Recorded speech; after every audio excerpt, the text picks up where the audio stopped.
Gosh, here I am. Yes, I'm here. You're here for tea. Yeah, well, I put the title up there.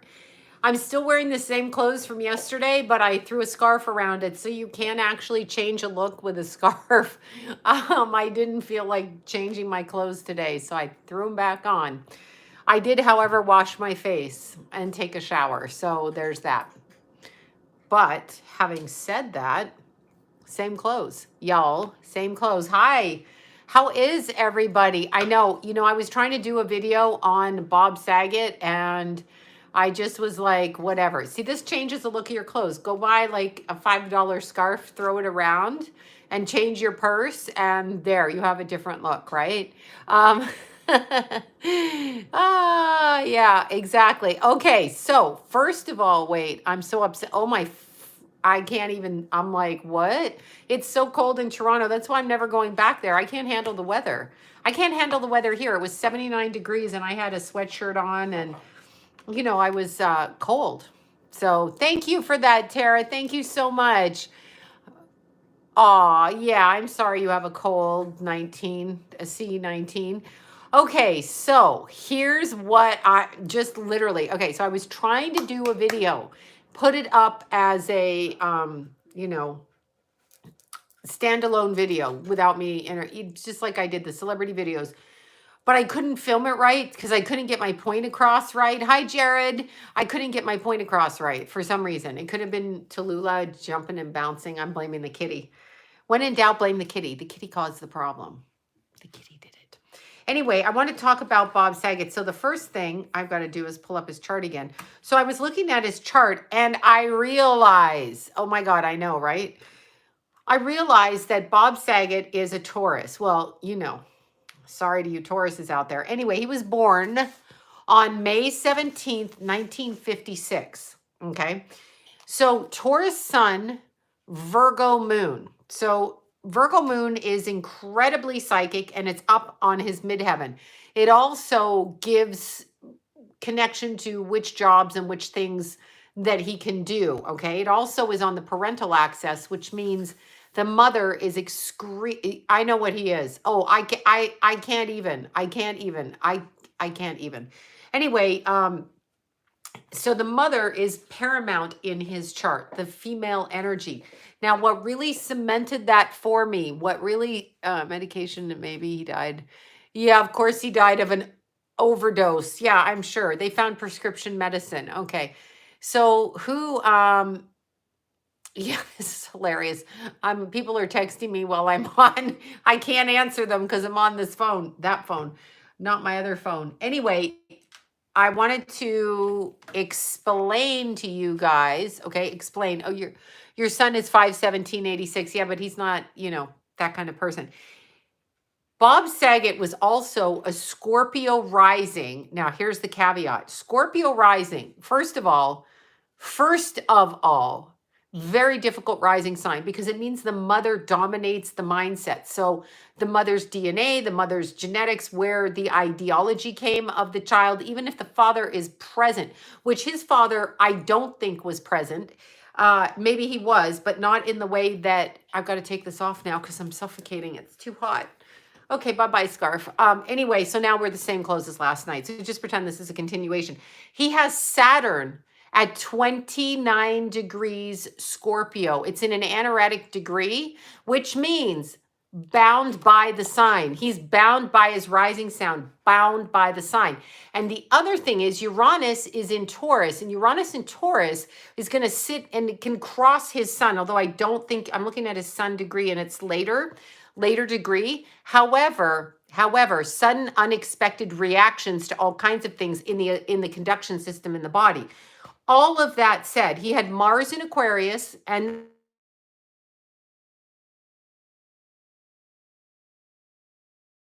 29 degrees of Cancer and Venus at 5 degrees of Cancer. And so both of those planets in his 8th house in Cancer, that's some fucked up shit astrologically.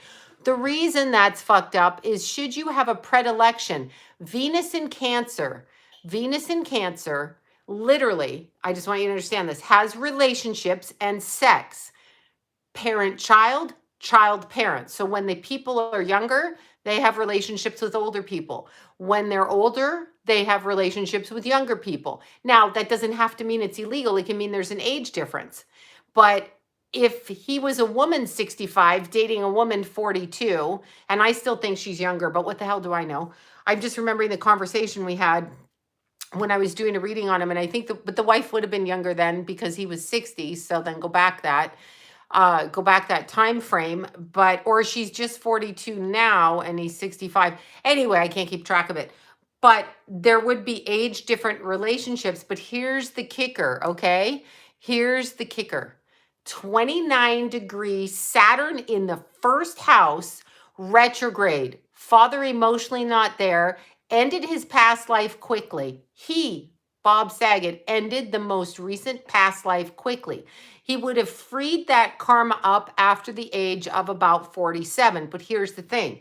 Why was he bound by a Scorpio ascendant and Saturn in Scorpio in the first house? What kind of energy did he come from in the past life? So it clicked in my head, and I still think he was murdered. I still think the fuck he was murdered, okay?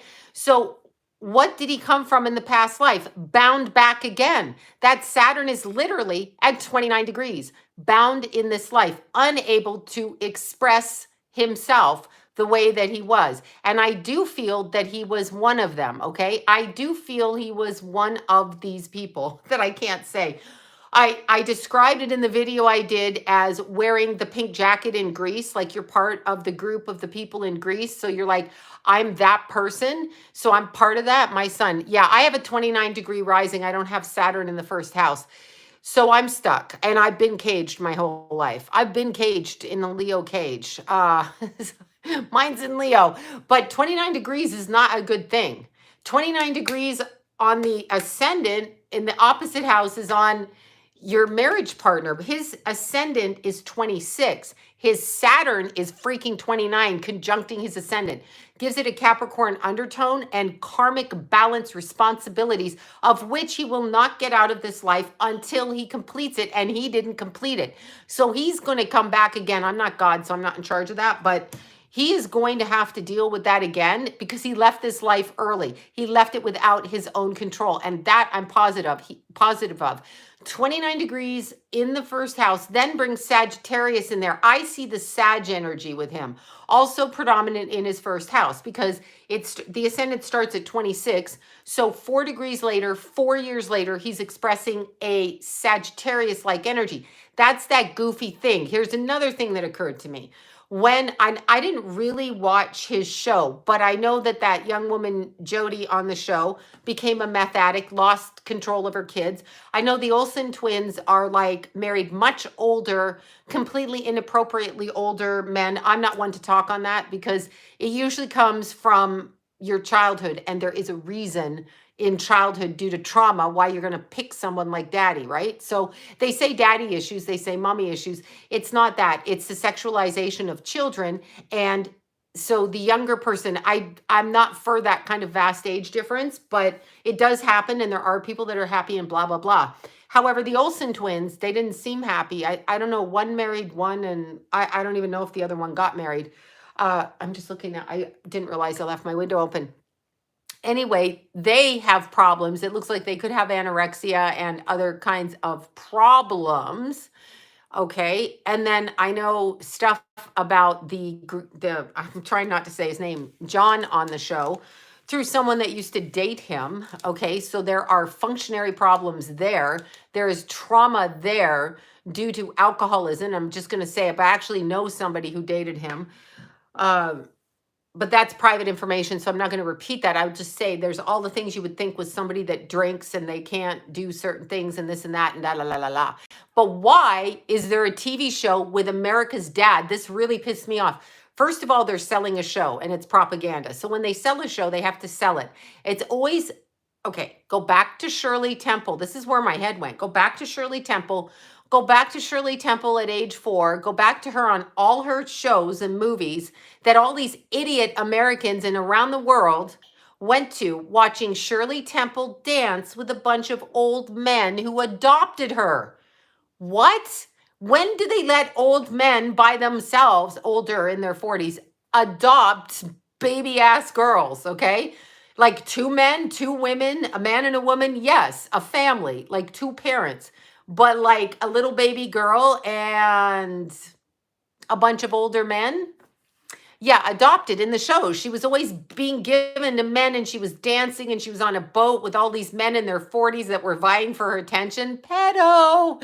This guy, somebody sent me the video of his roast with whatever Godfrey, Gilbert Godfrey, that's his name. Gilbert Godfrey. They opened the roast. Now, understand, this is America's father, and they're televising this roast of America's father who's looking after baby girls, right? Baby girls. I never even watched the show. I don't know if there was a boy in there. The other one, Lori Loughlin, she gets herself in jail with that mean ass look on her face. Her husband, Massimo, doing the clothing line at Target. I like that. But she gets her ass in jail for putting her special children above your children and my children because she's special, you know. Anyway, she paid her time, so she's out. Yeah, 3 men and a baby. I know, right? Oh my God, don't even get me started. Don't the fuck even get me started. It's always the men and the babies, okay? If I was a man and I wasn't a pedo, I wouldn't do that. But I watched this Gilbert Godfrey roast. How did that guy even get on TV? Anyway, that guy, he's talking about Bob Saget, and it is literally a humiliation ritual. He opens up the roast by saying he raped and murdered someone in 1990. And if you have information, stop your gossip and go to the police. And I'm like, and there's Bob Saget laughing. Okay, I realize his family's extreme, so I'm trying to be delicate with that. I realize his family's probably devastated because he is still somebody's father. He's still somebody's husband, and they may not know him in that capacity. Whatever. But the fact that that's allowed in our country, the fact that that's allowed is a real problem. The fact that the people in the audience are like this and he's laughing it up like, yuck, yuck, yuck. That's really funny. It's not like, oh my God, I caught you eating the cookies in your fat ass and you're always getting on the scale and da da da. Not like that. It's not like you stole the neighbor's paper. You did this. You fell off a cliff. None of that. It's like literally he raped and murdered a girl in 1990. What? Hello? Excuse me? And this is televised on TV. So fuck him for sitting through a roast like that. Why would you sit through that? It's not funny. It's never been funny. It's not okay. It's not okay. So there's that. Secondly, John Stamos, whatever, Greek yogurt boy, stands up and he says that something like that's a tough act to follow. I want to punch these people in the face. And he says something about he was always showing, his whatever in the dressing room, AKA Bill Cosby, which I heard about through my friend. She told me that when she worked on Cheers. She literally said if you walk by CBS and you walk, or Paramount, wherever it was, and you walk by his dressing room, you were going to see Bill Cosby's big expletive he was going to show you. And she would make a face like this. Oh, like that. She would tell me that, okay? Let me just say, she would tell me that. I heard that 12 to 15 years before. I told my family that. And my friend Claude that did Mad Men, her father went to the Playboy Mansion back east, Pennsylvania, I think, and Cosby was notorious for doing that stuff then. And she knew that as a child. So from her child, they were not allowed to watch that show. I never watched The Cosby Show. I don't watch shows where they tell me how families are because they're trying to make you feel bad. First of all, who lives in houses like that? Secondly, nobody's family is the same, okay? Nobody's family. But I want to know why Bob Saget and why the people that employed him on a TV show with children and, Full House and all of that, he's America's father, why they would allow him, the network, to be roasted like that, where even Cloris Leachman gets up and talks about him doing those things, but in reference to the sitcom. So in other words, he raped and murdered the sitcom and left it to die on the side of the road. Her words were something to that effect.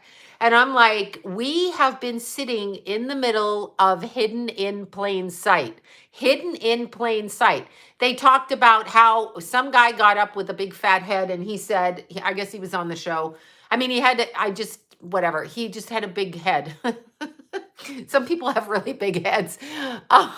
So no, I don't know who finds it. I just was like appalled, and he's yucking it up. He's like laughing, and I'm like, you're a douche. Just because you're laughing at that, I would get up and walk off the set. Why are you doing that? See, they're forced to do it. And we have been conditioned, and I finally realized that I don't watch that kind of stuff, but we have been conditioned to watch that in order to facilitate this hierarchy of nonsense in their little cult that they're doing, right? So it's very, very strange to me that anybody and they're applauding.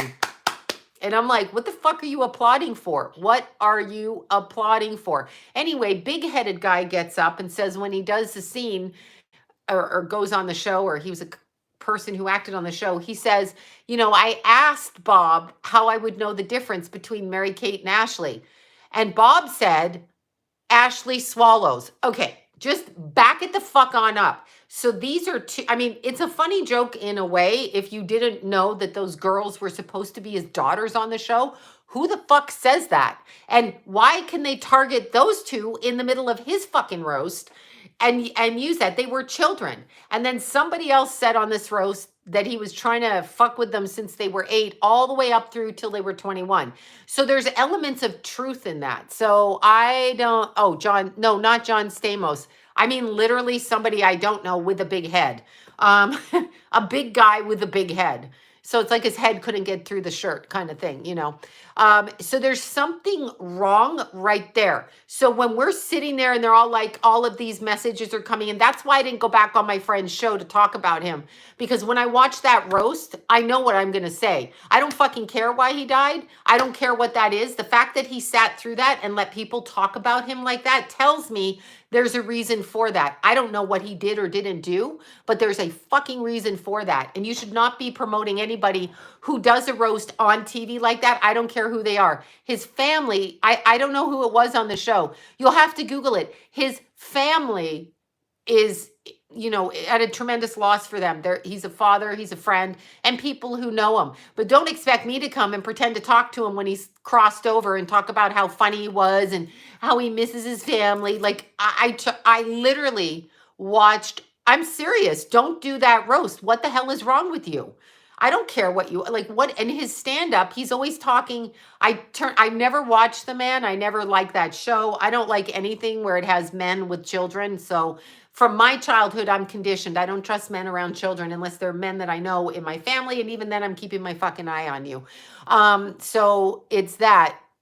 No, I didn't see that. I didn't see that sitcom. I watched I Love Lucy and I watched I watched Seinfeld. So I watched Seinfeld. That's the truth. And when I was younger, I watched Taxi. So if y'all remember Taxi. Nope, never watched Boy Meets World. I never watched any of those things. I literally watched Taxi and Seinfeld. Lucy. I'm thinking of the Seinfeld episode where the weird guy reads TV Guide and he keeps saying to Elaine, Lucy, talking like that. I can't even mimic it. Anyway, I watched that and I'm trying to think I really watched Seinfeld a lot, but I would come in and only watch a half an hour of TV at night. Nope, I never watched Friends. We never watched Friends. I don't like Jennifer Aniston. I'm not watching you when I look at your face and I can't stand your face. Like, meaning not your physical appearance. Never watched Urkel, never watched Will Smith. I never watched those, never watched Cosby. No, I didn't watch Curb Your Enthusiasm. I did a pilot with Larry David on accident where he was hosting it. And it was for Fox and it was, oh my God, 2014, 2015, he happened to sit beside me. So we were in a circle doing the reading for the pilot. And I was very nervous about Larry David sitting beside me. So I actually met him. Taxi I watched. And I did watch Cheers a bit too. That was more of John's things. MASH, I've watched some of the episodes, but not a lot. So maybe 6 times I watched MASH. I used to read for, what's his name?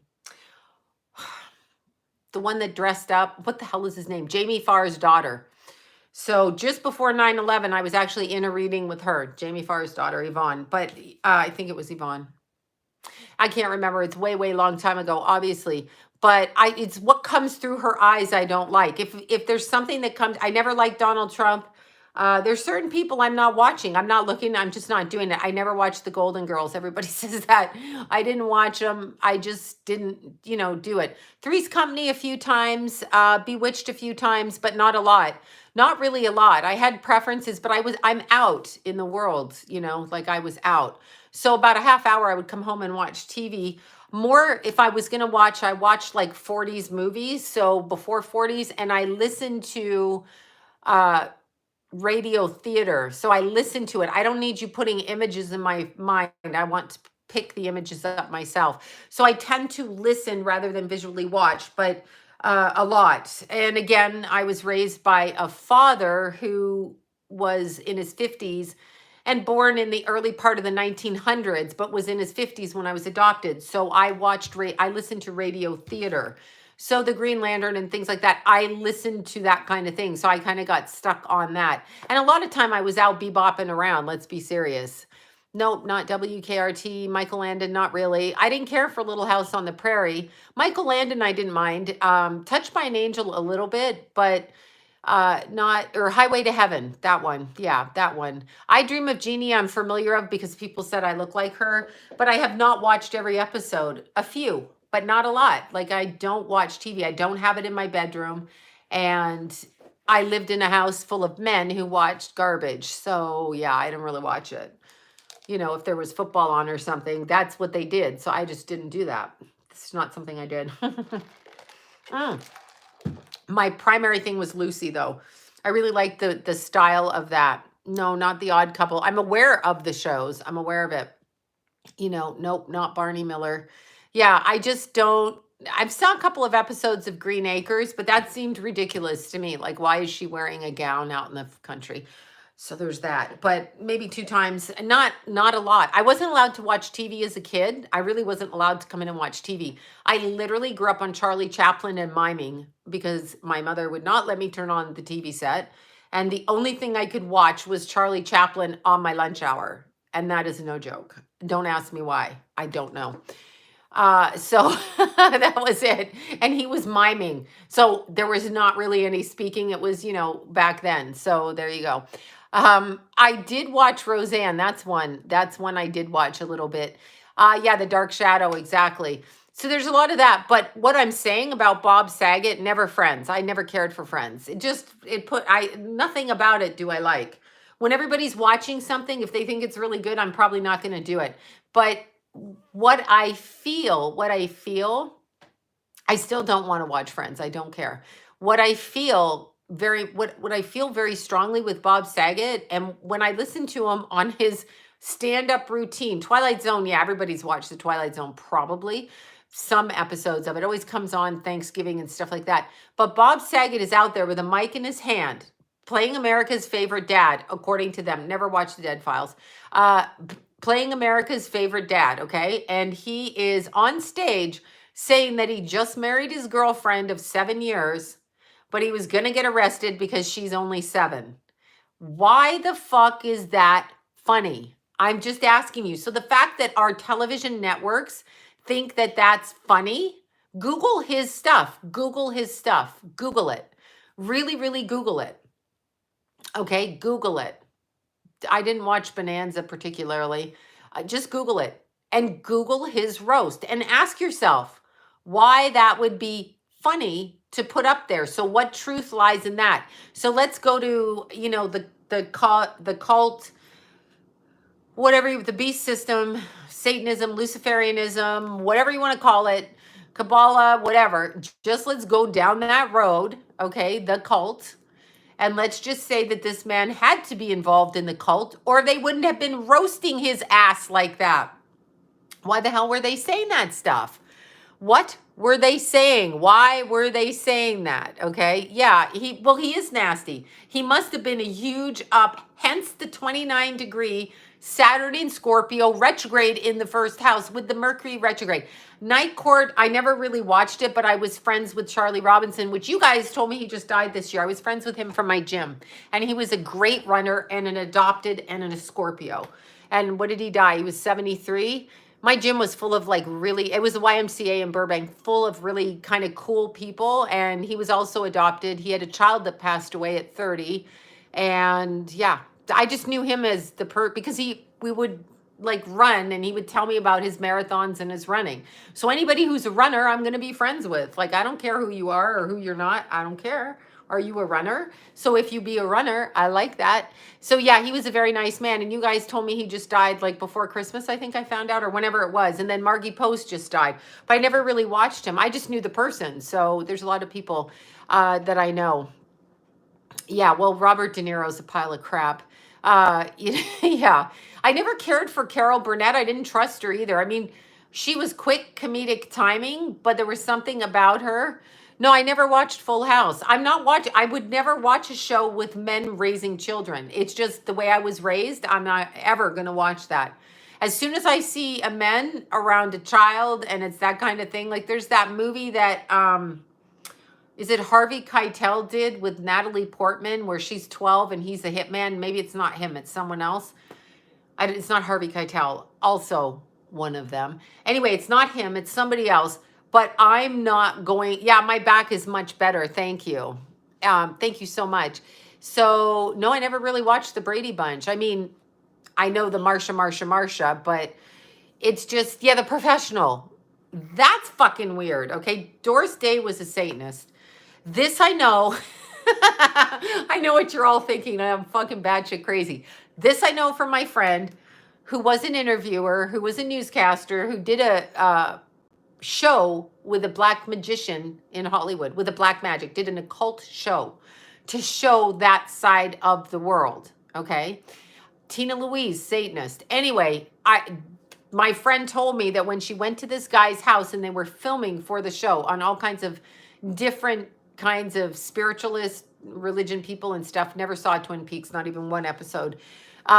When they did it, when they filmed the show, Doris Day's picture was on this magician's grand piano, whatever. And I remember her telling me that. She's the same one that told me about Bill Cosby. She's the same one that told me that what they do to kids in order to keep their 2.5 Men. I watched for a smidgen, but I also worked the parties for the rap, for the show behind the scenes. So I wasn't necessarily interested in watching it. I'm always out exercising, like, you know, or sleeping or exercising. So it's just that's me. I'm not going to spend my time watching hours and hours of TV because I wasn't raised to do that. I was not allowed to watch TV. So I was thrown out the front door and told come back later on, if they even checked on me. My dad never checked on me on the weekends. So it was that. I was gone all the time from 7 on. Like if my mom wasn't home, bye, peace out. He's asleep and I'm gone, you know, I'm like out the door gone. So yeah, I was always everywhere. Mew Mew's sleeping. So I think she's on the bed.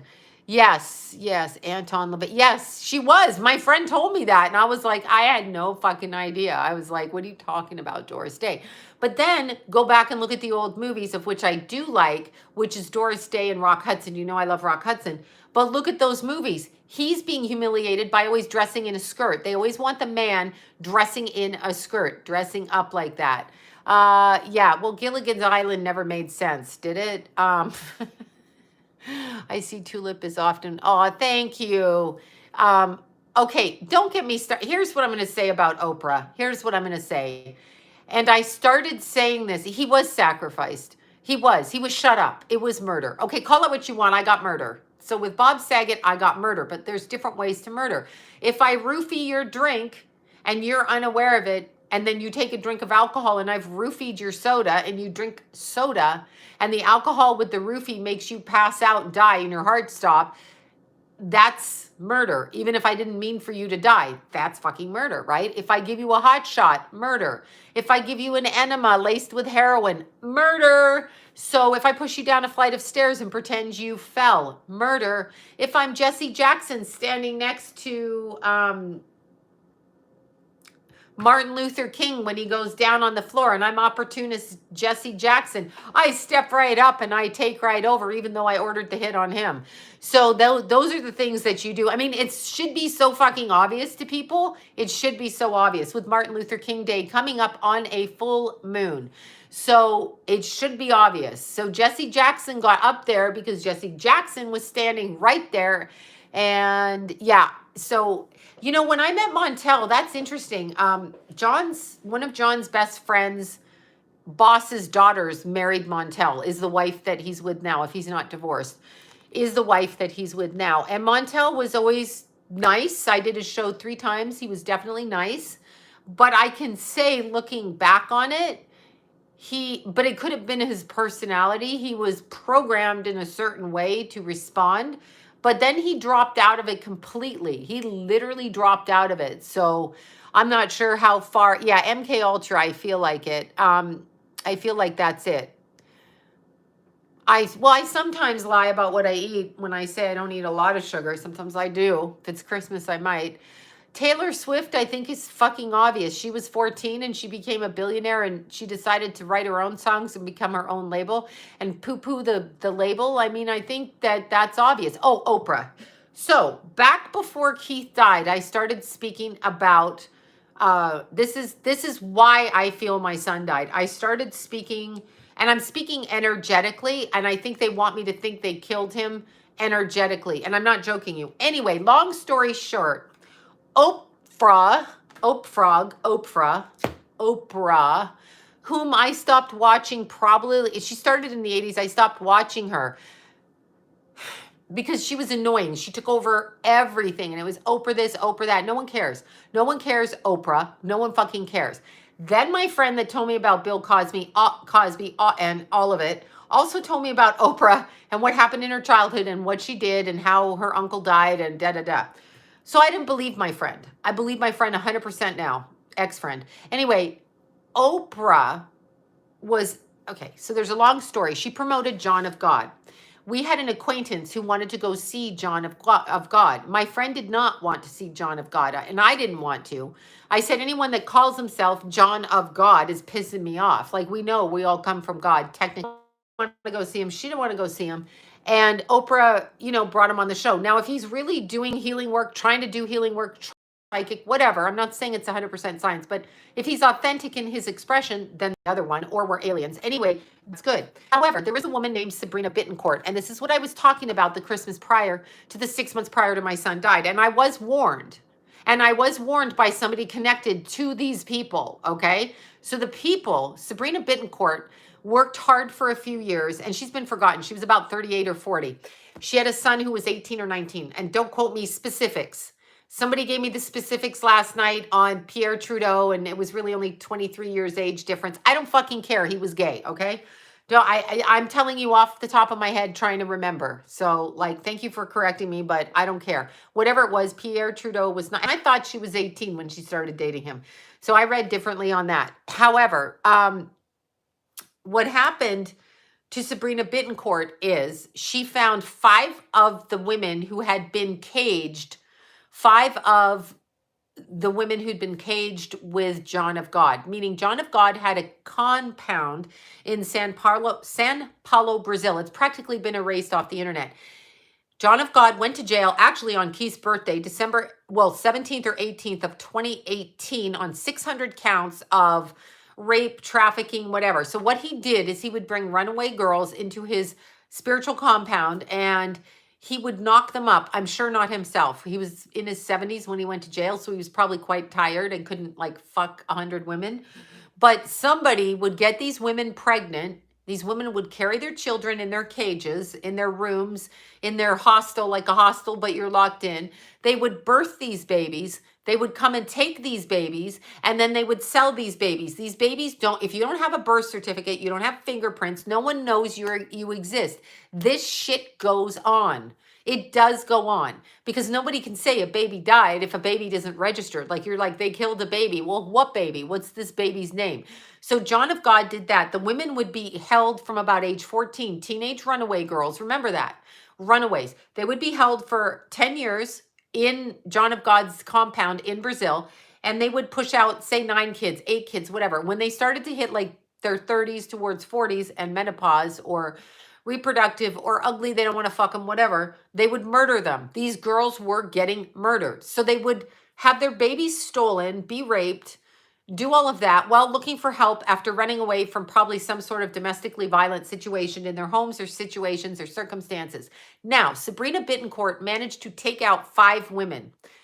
It might have been 15. Don't quote me on that. 5 or 15. She got those women to turn evidence against John of God. That is why he's in jail. Okay. I'm so itchy tonight. Oh, I was playing with Mew Mew. Anyway, she got them to turn evidence, right? So who do you think under their business name, high satanic priest in Hollywood, Geffen, David Geffen, record executive, David Geffen, Julia Roberts, the drunk one, Diane Sawyer. Now I remember her name. The drunk one. No, I changed my makeup today. I showered my face. Baby Farms, exactly. So Oprah, Gail's son, Julia Roberts, David Geffen, and all of them on the 29th of January, Oprah's birthday, and for that week, okay, into February, I think it was February 4th that Sabrina Bittencourt was found hung by a tree outside of Sao Paulo, Brazil. I'm somewhere in Brazil. It might not have been there. Geffen's boat under his company name, okay, under his company name, whatever fucking name that boat's on, like subsidiary. When you have money, then you have it under a corporation so nobody can sue you, la, la, la, la, la. So under that name, Geffen is out there and Oprah, and they're celebrating Oprah's birthday, right? That's what they're doing. But the next day, 3 days, someday in February, the first week in February, and I can't remember because it's been a few years. So John of God is in jail and it's before Christmas. So Oprah's birthday, they're out there. Sabrina's taken these women and gotten their statements and gotten it to the police. And Courtney Love and John Lennon. Anyway, and then Sabrina Bittencourt's son, 1819, yeah, fake company name, exactly. Sabrina's son reports that his mother was found to have committed suicide. That is what that child had to say. That is not what happened. She did not risk her life to bring about those women into freedom and do that in order to kill herself. I can assure you of that. So, Georgia Tan, same thing, baby broking. So there you go. What can I tell you? And the boat is in the Geffen boat. It's all out there. But I was warned. I was shown through people, through people who were acquainted with Mr. Geffen and several other people on that boat, that I needed to shut up. And I heard, you're going into war. And then my son died. So I'm not saying they did it. They do not have power over God, and they can cause chaos, and they can make you think they do shit. And they did throw a rat outside the front of our house, which I have a picture of, the 2 days after Keith died, that I actually had to take a picture. The rat's legs and the hips were broken, and the rat was like tied and bound around the legs. So somebody was trying to do that I'm not scared now. My son already died. Like, you come at it. I won't shut up, but that's actually what happened. So that is what happened. They try to make you think that, okay? They try to make you think it's them. But yeah, it happened right after Keith died. Literally between my car and Jason's car. We both gotten out of the car, and Jason had gotten out of his driver's side, and I was on the left. I, of course, got out my driver's side, and Jason did not see it. When I went back into my car, dropping something off at the house, went back outside, boom, this rat all bound. And I have a picture of it. And the little rat was all cute from the waist up. And as we know, that's how Keith died. So the bottom half of his body was destroyed. So there you go. And that was a threat, but maybe they were using what happened as a threat because intimidation. And here's what I say, do it. So Sabrina got hung. If you're going to hang people or kill them for telling the truth because you don't want the secret out, the secret is out in the Bob Saget roast. The secret is out. Watch that roast. Just watch it. Listen to what they say. Listen to what they say. And then understand when you watch their dumb little sitcoms, How did Julia? She was on the boat. She's one of them. She's there. She's with Oprah. She's in the picture. Like that. Just a few days before Sabrina hangs herself. Why is she hanging herself? She just saved a bunch of young girls. That's it. Run off the road. Yeah. That's what it sounds like. And that's what it was reported as. And then it was reported as I'm the crazy mother and Keith was a crazy driver. Because that's the police. Remember, it's not in what they say happened, such as Bob Saget died of whatever medicine or whatever natural causes or whatever they're going to say. Okay. So it's not in that. Tim Allen. It's not in that. It has nothing to do with that. It has to do with they can orchestrate energetically anything that they want to have happen. So if she was suicided, Sabrina Bittencourt was suicided. She was suicided, literally suicided, murdered. That's what she was. And they caught her because she turned in John of God. She got him arrested. He's still in jail. Google it. Google it. Okay. And so understand that that actually happened. That's a thing. And Oprah loved him. Bill loved him, as in Billy Bob Clinton loved him. They loved it. Yeah. What they do is they know how, and people don't believe this. Understand, if you're talking to a person who's stuck in the traditional way of thinking, so meaning traditional church, traditional family, nobody's a psychic in the family, nobody's an astrologer, they're not familiar with the cult. Everybody, Anthony Bourdain was murdered straight out. I did that video. And I didn't ever watch that show because I'm not watching the Food Network. Like, that's just ridiculous. I'm not watching the Food Network. I have enough problems turning down food. Okay. So I'm not going to watch the Food Network. That would be the only reason I wouldn't be watching shows like that, because I get hungry and then this would cause me to be out at the grocery store at midnight stuffing my face. So no, but people did watch him and he was accomplished, but he came from a mother who was a writer. So he was also in a family. And so he was there. You've got to watch the roast. It's 2008, Gilbert, Godfrey, Bob Saget. It is on YouTube. Listen to what they are saying. They'll probably try to get that. Virgos are the most psychic sign, in my opinion. They'll probably try to get that video taken off. But if you don't familiarize yourself with the dark arts or the occult and how energy works, they know through their abuse. Okay. And now let's just think of this. Some of the best psychics I know, were abused. Oprah is 100% yes. She's a fucking instigator, okay? Chaos causer. They have people in all walks of life. You don't have to be a billionaire. It just means she did more shit, and she's a rotund woman, so she does more of everything, okay? Just look at her. She's greedy, greedy, greedy. When you see them like that, they're greedy. They're not accomplished. They're greedy. When you actually understand what they're doing to get where they're going, they are greedy. They want material wealth on earth, and they are under the impression. Thank you, Teresa, Lena, and Princess. They are under the impression that if they do that in this world and they gobble up all the money, gobble it up, okay? Gobble it up. And they have their 16 houses. They have their opulent lifestyles, okay? They have their gold toilet seats like Trump. They have all of this shit and they think they're so fucking special. They have all of that, right? It's because they believe that they can keep it and come back and recycle the souls through different houses, bodies. So you have to understand how energy works. Let's bring it back to really Beyonce, obviously. Beyonce, yes. Oh my God, go. Why was Lady Gaga wearing a fucking meat suit? She was wearing a meat suit. Why are you wearing a meat suit, raw meat on your body out of a meat hanger? Why are you doing that? To be edgy? You're not edgy. Number one, you're germ laden. You've got germs all over you. Why are you in public in a meat fucking suit? Germs. Yeah, I know what kind of meat it was. I'm just saying meat. But why are you there?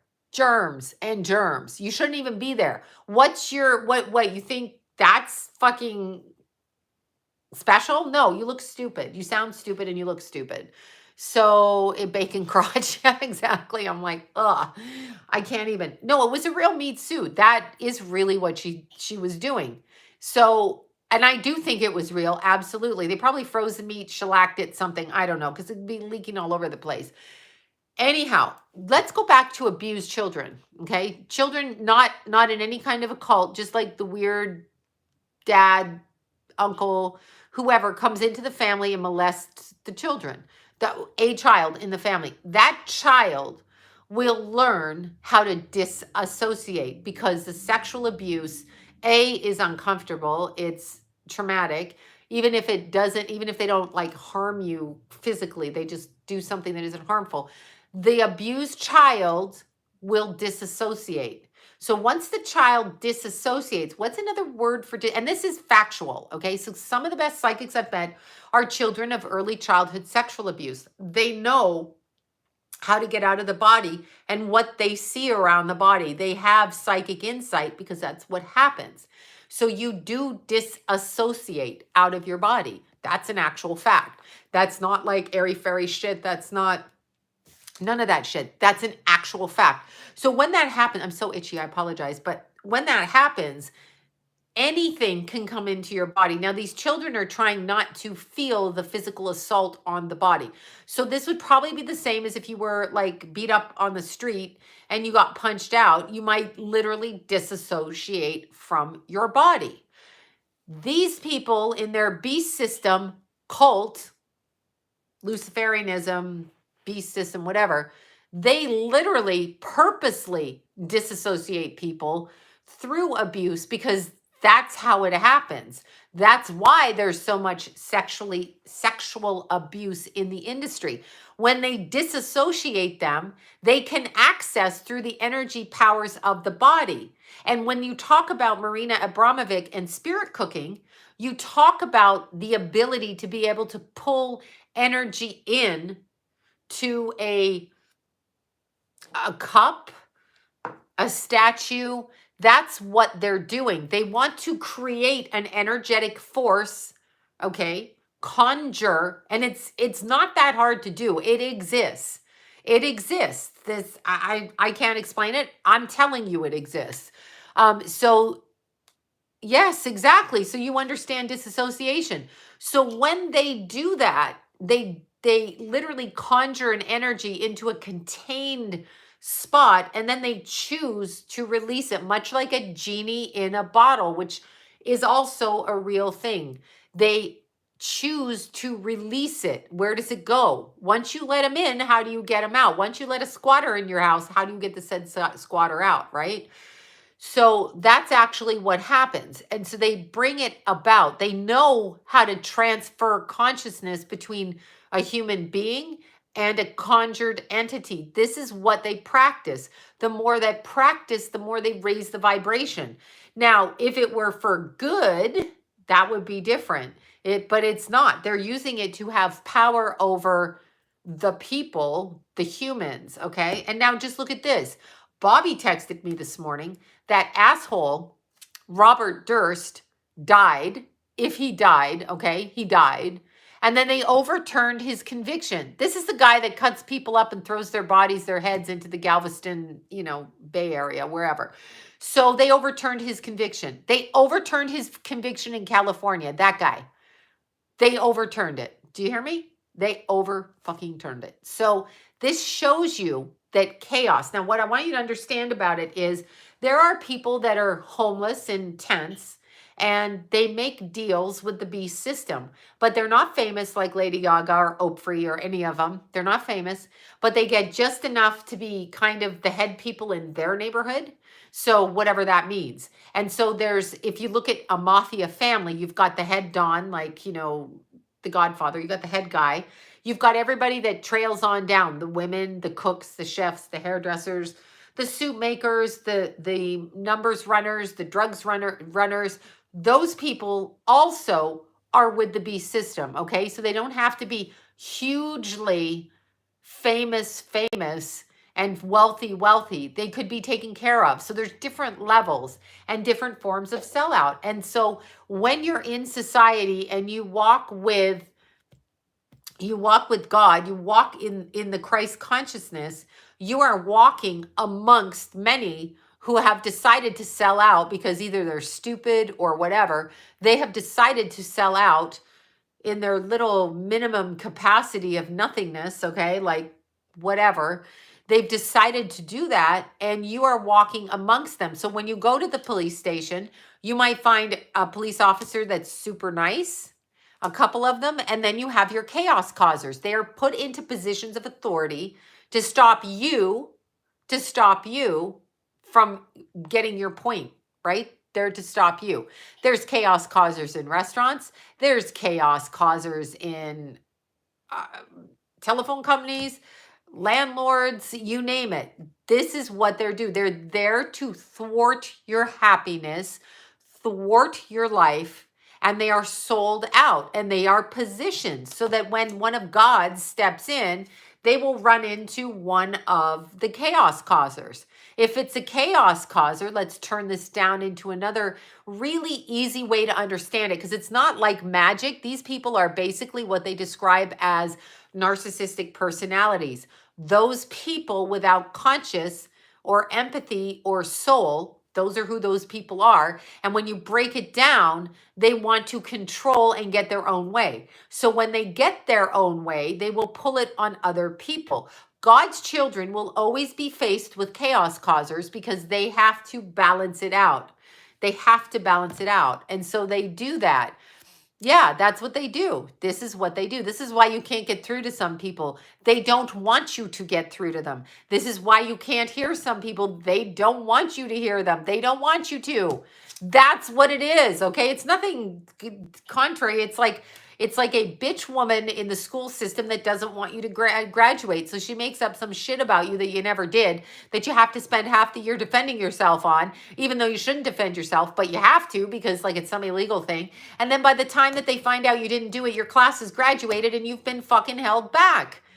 Chaos causers. If they're chaos, they're not of God. That's it. They're deliberately doing it. They cause problems with people they don't know, people around them, people they do know, and they are positioned. That's the beast system, okay? That's the beast system.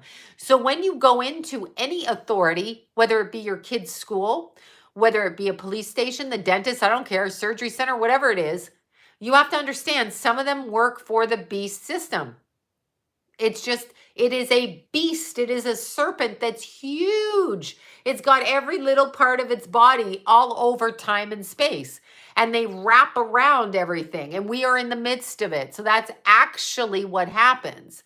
So, well, you can't kill the beast. But what is going on right now, I don't know about Gene Simmons. Gene Simmons? Oh, Gene Simmons. I thought you were talking about Richard Simmons. Sorry. I'm like, wait, Gene Richard? Why do I want to call him Richard? I was thinking of Richard Simmons. Somebody mentioned before, but I want everybody to watch that Bob Saget roast. I want you to hear what these celebrities say. Even Cloris Leachman, who everybody just praised. She's so fantastic. Why the fuck is she saying that shit? What the fuck is she saying? He raped and left the sitcom industry to die. Who is doing that? Okay, who is doing that? Cloris Leachman was like in her late 60s. What is she doing? What is that? Why is that okay? Why is that okay? Hear what it is. Hear what it is. I don't believe any of these celebrities are pricked. I think they're telling you what they are because they are told to tell you what they are. That's what I'm saying. No, I had to listen. I wanted to hear how many times they said he raped and murdered somebody. So they're saying that, and he's like, like that. What an abomination of a human being. The roast is not funny. For that reason, you deserve no fanfare because your actions in life were that. People talked about you like that. And you allowed them to do it without putting your foot down and saying, shut the fuck up, so that you could put your face on TV. Humiliation ritual, number one. Number two, that's probably what happened and was taped and filmed in order to keep that person in line. Okay, so that's like you deserve nothing. If that's your roast and people are actually talking about that like that about you, you deserve nothing. There's something really wrong with you. Oh, I know what it is. I know what it is. I know it's a ritual, Mindy. It's definitely that. It's a humiliation ritual, but he's yucking it up on stage. That tells you who he is. He is not America's father. Apparently, according to the roast, he's a murdering pedophile. So Do I know if that's the case? No, because I'm not privy to that.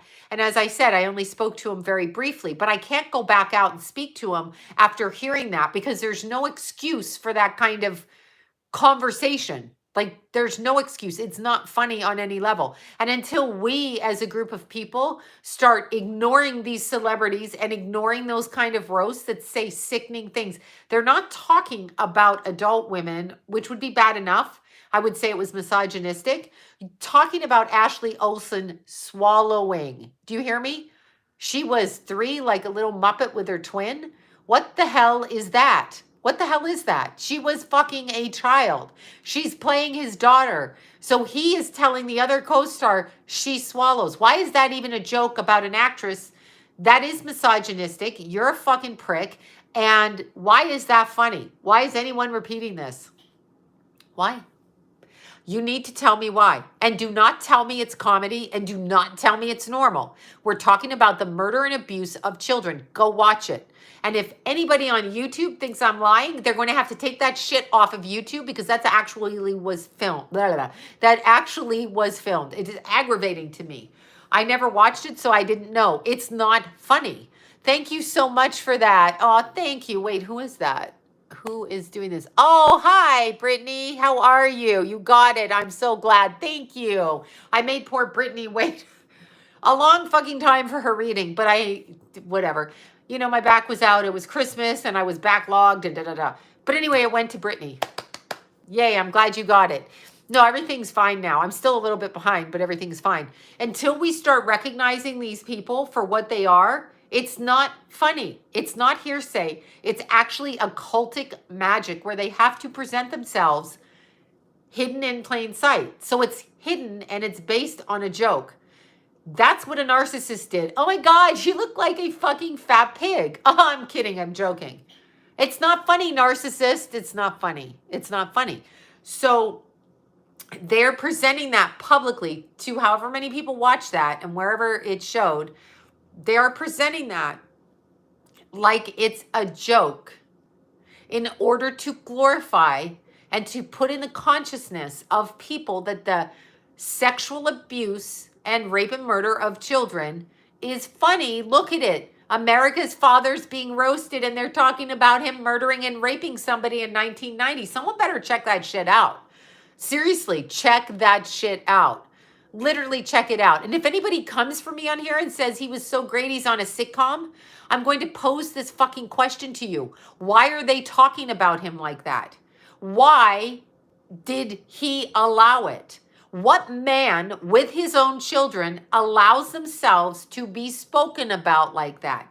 If somebody, that's the only way I would fight, is if somebody says, I'm a pedophile and I raped and murdered somebody, I'm going to be in your face. You will be sued. I am not doing a roast like that. That is what I'm not doing. So how come he decided to do that? And he does not like us talking about that, okay? I can see the impression of him in my head right now. Does not like that. Thank you. Thank you so much for that. Thank you. I'm trying to look at me with my, I was talking to Deanna about that. I'm like, oh my God, without my glasses on, I can't see shit. Yeah, so it is. They're getting you used to the idea that children are abused, and it's funny by putting it in your face. Also by outing him by saying, if you open your fucking mouth about whatever it is the hell you did, which I don't know, I'm just going allegedly by what they roasted him on. If he opens his mouth, they got this, you know, fucking tape or whatever it is. I don't get it. Yeah, I don't get it. I don't get it. And again, when he died, I heard the sins of the father. So I'm going to say he comes from a family where the sins of the father have gone down and been handed down. But I'm also going to say it's from the mother's side of the family and the grandfather on that side. So it seems like he was caught, reincarnated, born into it, trapped again with that ascendant, that Saturn, and then around it goes. So I feel very badly for his family if they don't know, and I'm getting a stabbing headache right now. But if you're doing a roast like that, I don't know what to say. Like, that's unacceptable. And that was in 2008. So we're talking 10, 12, 14 years ago, and that was acceptable. And it's not funny. It's not funny in any way, and they think it's funny. So he's laughing. If somebody, like, I can't even If Jason and Keith's dad sat down and they roasted him at his work, saying he was a murdering whatever they said about him, I'm telling you, he would get up, tell them to fuck themselves, punch them in the face, grab them, absolutely shut it down, look frightened, and leave. All right. So it's not a good. What man says that? I don't get how people. What man agrees to that? Why do you agree to that? What's wrong with you? It's not filthy, it's pedophilic. It's pedophilic. Filthy is the way that I will talk, by swearing and saying, you know, here's my vagina. That's kind of like graphic conversation. They're talking about the rape and murder and sexualization of children for their own gratification. That's where it goes. I married. Hi, everybody. I engaged to my girlfriend. We've been together for 7 years and she's only 7 years old. I'm going to go to jail or whatever he said. So what he's saying is he started dating a baby and she's 7 and he's now engaged. Why is that a joke? Are you kidding me? Shut the fuck up. So no respect here. No respect. You're going to get what you deserved when you cross over. That's what you're going to get. And it was murder. No respect. Sorry. That's why I can't do the show with my friend. She asked me to come on and talk about it. I'm not going to talk about that. I'm not going to acknowledge anything about that except what I heard and what is on YouTube and on Google. And if you speak that way, and what the fuck? Networks? Okay. Networks. Thank you for that. Let's see. Do you think all the roasters? They have to be. Why are you speaking that? Why are you saying that, Gilbert Godfrey? What's your excuse for opening the roast saying he raped and murdered a girl in 1990? What are you doing? Who wrote that and who fucking thought that was funny? Why is that funny? Somebody tell me why that's funny, because I don't fucking think it's funny. So why is that funny? Right? I know, cognitive dissonance, but they show the audience laughing. And then people are like, he was such a good dad on the TV show. Not when they're roasting and saying that shit. How come the network allowed that to go through? How come? Oh, I'm sure he was sexually abused by his father. Still not funny. I don't care who sexually abused him. Not funny. And you don't need to perpetrate it. That's not an excuse. You do not have an excuse to abuse others because of your abuse. You do not. That is, in fact, that's one of the worst sins. You know how it feels and you're doing that again. Yeah, I do feel like, yeah, I know what they're doing. I know exactly what they're doing. I could see it. They thought it was funny and they're cool. What a bunch of psychopaths. They think it's fucking funny. It's not funny. They're so desperate for attention and for the gratification and greed of what's on earth. And they're psychotic at this point. That's psychotic. It's just wrong. Yeah, how did the roast get past the network? That's what I'm saying. I mean, I was told what to wear. I was told what to say. I was told all kinds of shit as a psychic person, what I could and couldn't say, blah, blah, blah, blah, blah. Really? I think I can pretty much say anything the fuck I want to say, considering what goes on over there. It's just terrible. I just was like, anyway, my takeaway from that is there was murder involved there. So there was the unwillingness to leave the physical body. Now, how does that happen? I don't know. I know they're going to say it's like something he took or a heart attack or a stroke, but he was supposed to live into his 70s. 73 is what they told me. And for some reason, the time was quickened and then he was taken out. So why was he taken out? What did he know? What did he want to say? What was somebody going to be saying about him? There you go. Back of my head. Yeah, I just got like, through there. They tried to shut us down. Yeah, maybe he wanted to say, of course, they'll say it's the C-19, whatever. And then totally switching subjects. That's the Bob Saget part of it. But seriously, people, stop idolizing these people. Stop idolizing them. There's a problem with that. They are not special. We are giving them our money, our energy, and our time. They're taking our money, time, and energy with their minutia. Look at that Lori Loughlin on the show. She went and did that. The other kid was a meth head. The two twins, I don't know. And there's an alcoholic on there. And God knows what happened to everybody else. The point is they're taking our energy for people who are spoken about like that. Like, would you let him babysit your kids? I wouldn't. If I was his wife, I wouldn't even let him raise my kids like that. Your friends are talking that way about you. These are people you work with. These are people you work with. So your good deeds do not outweigh your bad. Here's the thing. With the cult that they are, okay? With the cult that they are, they think their good deeds outweigh their bad. They do not. Anybody who rapes and murders a child in 1990, any good deed he does from that point on is not good enough. You already took that life. It is not good enough for your own greed. Okay, remember the word sacrifice. Why is the word sacrifice in everything? I sacrificed my sleep. So you didn't sacrifice shit. You didn't get sleep. That's what it is. Stop using the word sacrifice. Don't use their words. Don't use their shit. Don't give them money. Don't entertain yourself with them. Don't do it. Oh, hi, April. Okay, I'll look. I can't see it because I'm on the phone. Yeah, okay, Jimmy Kimmel. Let me tell you a Jimmy Kimmel story. I've already told you guys this story 5,000 times. So for the person that's going to text me and go, stop saying the same thing over and over again, bite my ass. All right. So anyway, 2005, I did Jimmy Kimmel with a bunch of other psychics, a few other psychics, whatever. We did some readings. I think might have been around Halloween, but it might not have been. Anyway, I went on the show. I have the paycheck stub to prove it. For those of you that are naysayers, anyway, I went on the show. I did it. I was downstairs. So the next time, the little girl that called me from the Jimmy Kimmel show, the Booker girl, she called me. I was in a dressing room. Where was I? Oh, I was at the May Company. See, I can remember what I was doing. I was trying something on in the change room at the May Company, the old May Company down there on Laurel Canyon. It's not the May Company anymore, unfortunately, because they had some cute little kid skirts. But anyway, which I could never stuff my body into. So I buy the big, large size and then stuff my body into that one. So I was in the change room, stuffing my body into something. And they rang and they're like, do you want to do the Jimmy Kimmel show? So I phoned the girl back and I'm like, yeah, listen to what she said. This is a very true story. So she goes, you were here on the show, da, da, da, da, da. And I said, yeah. So I emailed her. I forget what I emailed her, but it was a photograph and something else. She called me back and said, and I quote, we can't have you. Now I'm in the change room and I'm doing this all like on the phone at the time. So it had to be like 2012, 11, something like this. And she calls me back and she goes, we can't have you on the show. And I said, why? Why can't you have me on the show? And she goes, because you're too attractive. This was no joke. And I said, I'm sorry. I got so fucking pissed off at her. I said, are you critiquing my appearance? Because to me, it doesn't matter. Like, are you fucking saying you had me on the show, but I can't come back?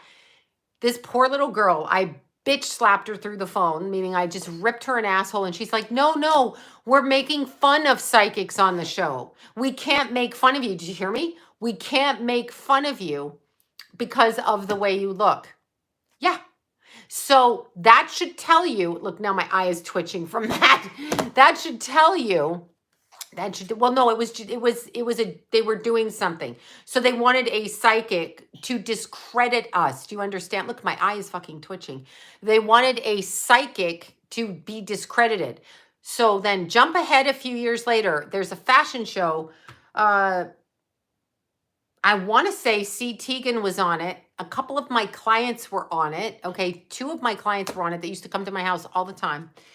They put a good word on for me to be on the show. There was a little blonde host with I have the, look, I'm literally sweating from the heater. There was a little blonde host from the show with a little cropped pixie cut. And so the producers called me and they wanted to know, you're valid, you're this, you're that, whatever.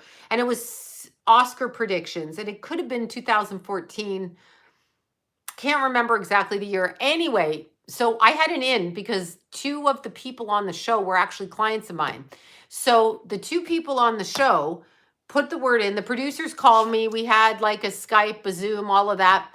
And they brought on another psychic that I know and like. She's an older woman. And she was in her 60s at the time. So I would have been in my 40s at the time. And she looked like a feeling of a psychic, like just that look that they call traditional, of which I don't look that traditional look. Now, thank God there's all kinds of people that are psychic. That's what I'm saying. If you're psychic, you're born that way. It doesn't really matter what you look like. Your looks have not. That's a good thing about being a psychic. No one fucking cares what you look like, except when they want to make fun of psychics to discredit the information that they get, akin to being called a conspiracy truth speaker, not theorists, yeah, they don't want psychics being out there because we can see behind the veil, we can see into different things. Not always all, since Keith died, I'm different, but um, it comes back a bit at a time. But what I'm saying is they want you to think psychics are a certain way. So this older woman went on and she was perfectly lovely on it. And I got a phone call after saying they couldn't hire me. You're going to love this one, because the 20-something-year-old host did not want to be on camera with me because we both had blonde pixie cuts. Lady, I probably could have given birth to you at the time. Okay. So they do shit like that. They are petty. They are narcissistic. They are insecure. They are dumb. All of those kind of things. It's just all of those fucking stupid kind of things. I was like, wow, because I'm not going to look like you. You're in your 20s. Like, I'm in my 40s. I could have been closer to 50. I can't remember. I think probably mid 40s. No way I'm going to look like you. Okay. I'm 20 years. I got 20 years on you. So I'm not going to look like you. And I'm going to be the psychic and you're going to be the host. And there's going to be, I think it was Tyra Banks, maybe in the middle of us. So it's going to offset and be just beautiful in the way that it looks. Okay. It's going to be very flowy. So we're going to be bookends. Don't worry about it. Anyway, I don't even, I never tell her anything negative about her gift. People are, I know it's just ridiculous.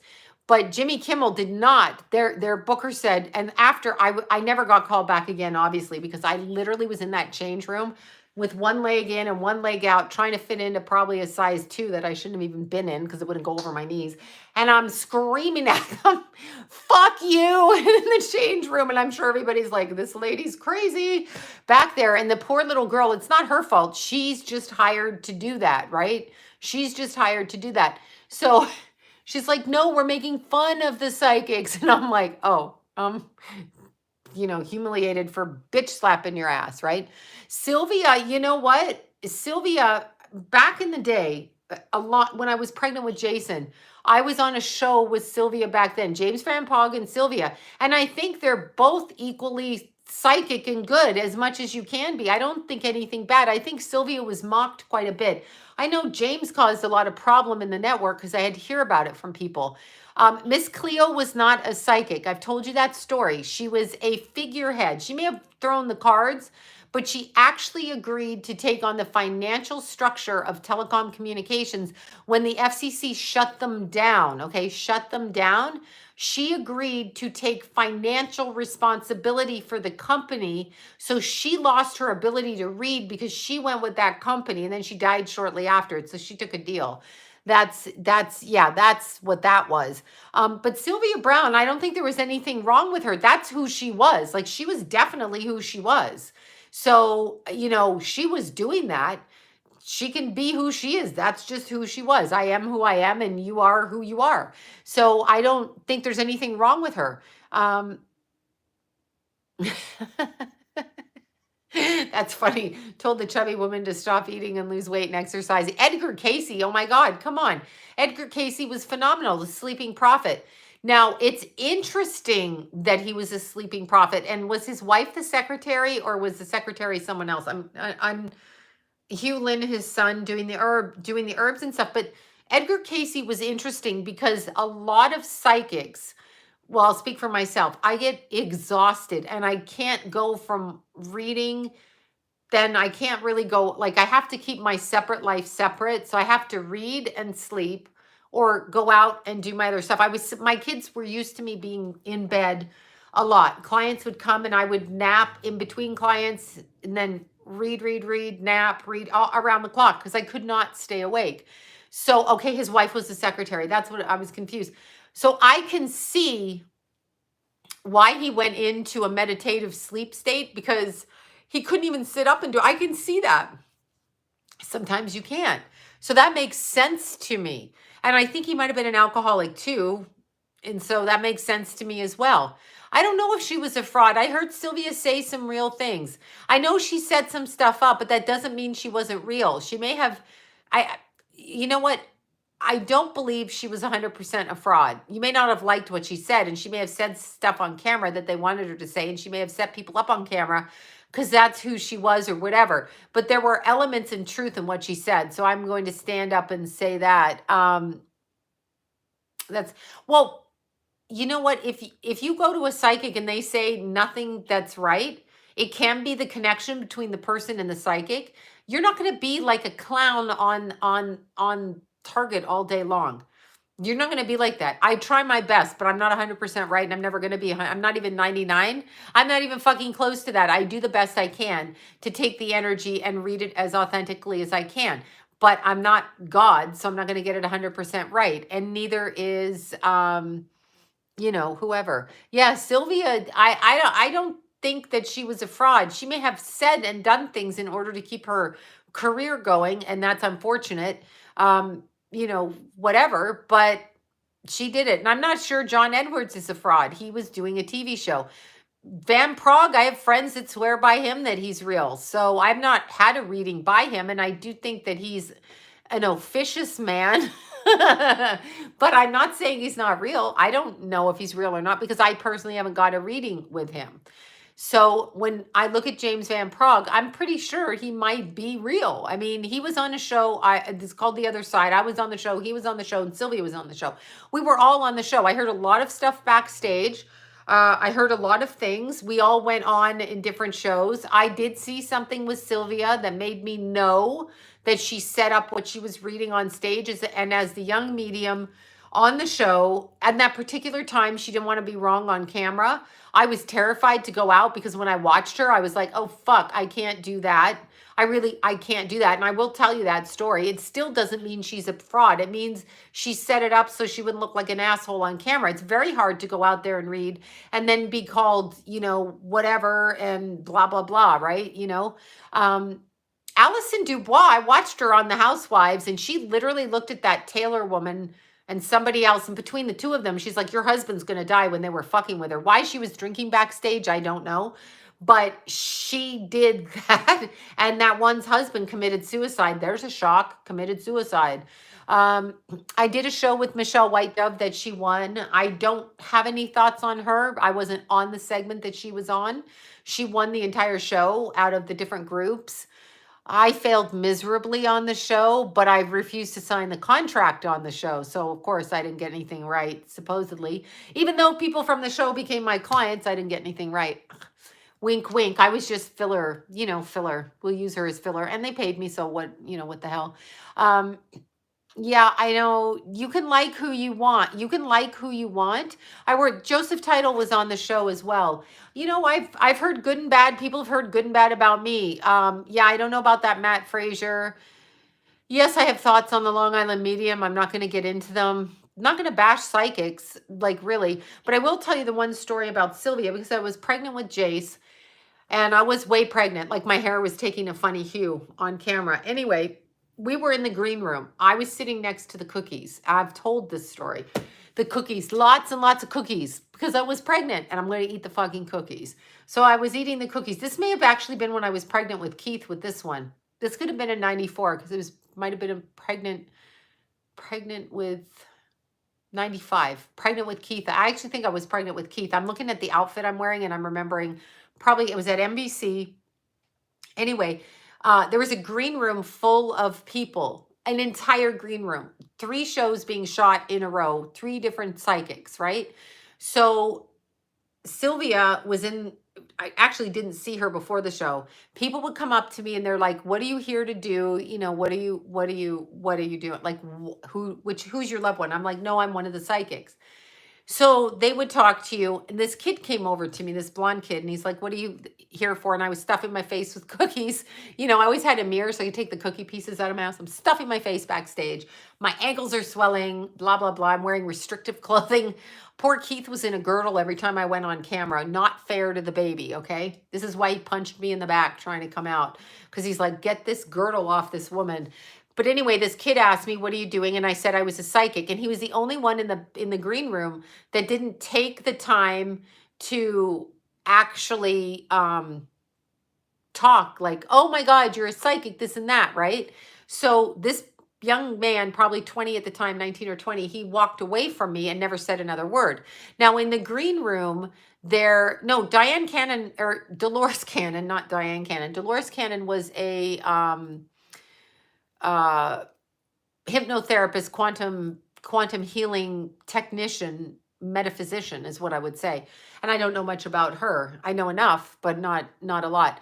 But anyway, there was a kid right across from me, and he was talking about his brother dying on a motorcycle, and his dog died right after. And so I didn't say she was a fraud. I'm just saying this I actually happened. This I actually saw. So as Sylvia's on stage reading the audience, that group of green roomers people in the green room go outside, and then there's people left backstage. And so I'm listening to that kid, and she's on stage talking about the boy. Now, she wasn't backstage with me. I was doing divorce astrology. So I was doing depression and divorce. That was my topic. So they didn't care if I was with my guests because I was talking about it from that perspective, from the metaphysical perspective of depression and divorce. Anyway, Sylvia read that kid. She read the brother who died on the motorcycle. The dog came through. And so I was like, oh shit, I'm just going to leave. I'm no good. I can't do what she did. So I don't even want to call myself a psychic. It actually was quite... Jackie Stallone was an astrologer. She read butts as a joke, but she really was an astrologer. So that's a technically trained... She had an ability. She really was an astrologer. So I was quite... taken aback by how accurate she was. And I thought, I got to get another profession. Like I was very, flipped out by it. So I went out on stage. The camera broke down for like 20 minutes, right? And I was talking to the audience and they made me feel really comfortable. So I was really excited. And then I did my episodes and I was all, good with that. I don't believe Tyler Henry. I am going to say that.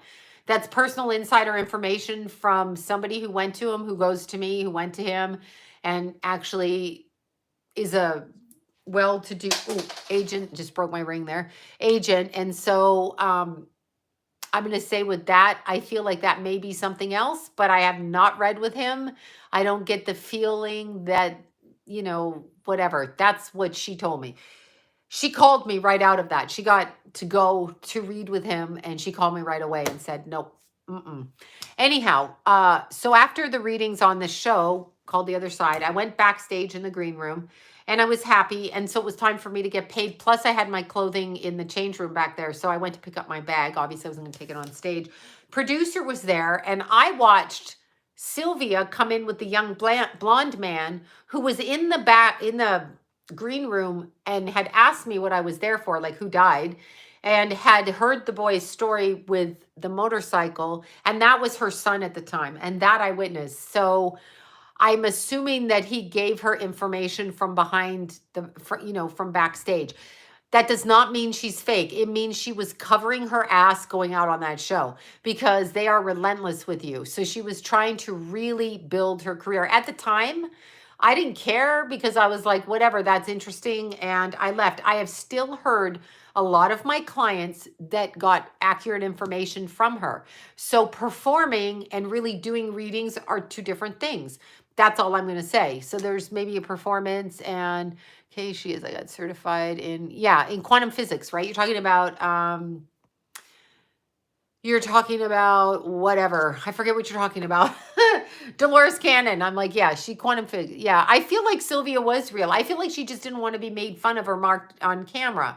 So I feel like because they do that with psychics. They do that. They love to tell us what the fuck to say when we go out there.